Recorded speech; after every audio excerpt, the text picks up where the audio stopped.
এরপরে তখন আমরা বুঝতে পারি যে আশেপাশে যে বিল্ডিং গুলো আছে সেই বিল্ডিং থেকে স্নাইপিং করা হচ্ছে।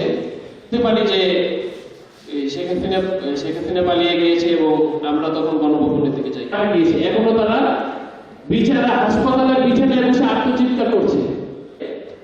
ক্ষমতার লোভে বিভিন্ন রাজনৈতিক দল নিজেদের যে আমরা আমাদের এই স্বৈরাচার যে আওয়ামী লীগ সরকার এবং তাদের দোষর তাদের বিরুদ্ধে যদি বিভিন্ন ধরনের ঝামেলা হচ্ছে, সেই ঝামেলাগুলো চলতে থাকে।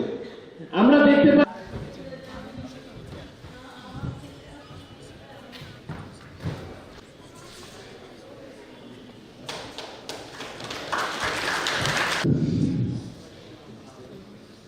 এ পর্যায়ে বক্তব্য উপস্থাপন করার জন্য সেই আন্দোলনগুলোর পেছনে আপনি যদি একটু ঘাটাঘাটি করেন তাহলে দেখবেন যে কারা এখানে বিভিন্ন দেশ থেকে পালিয়েছে, কিন্তু সে কিন্তু পাশের দেশে বসে এখনো সেই কলকাঠি নাড়ছে।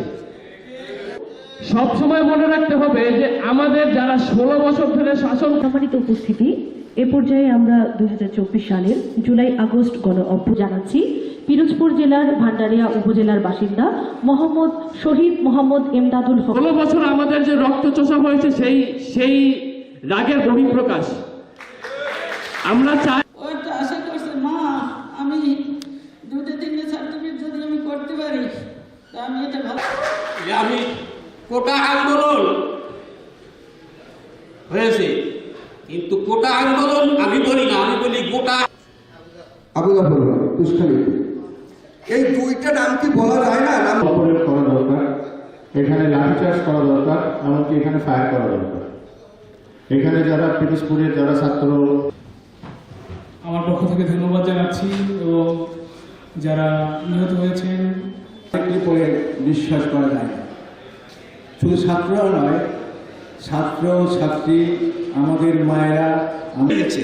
দীর্ঘ 16 বছর আমরা যারা আন্দোলন করেছি সহকর্মীদের শহীদ হয়েছে। বক্তব্যের শুরুতে আমি জুলাই আগস্টের যারা শহীদ হয়েছেন তাদের আত্মার মাগফিরাত কামনায় ও আহত ভাই বোনদের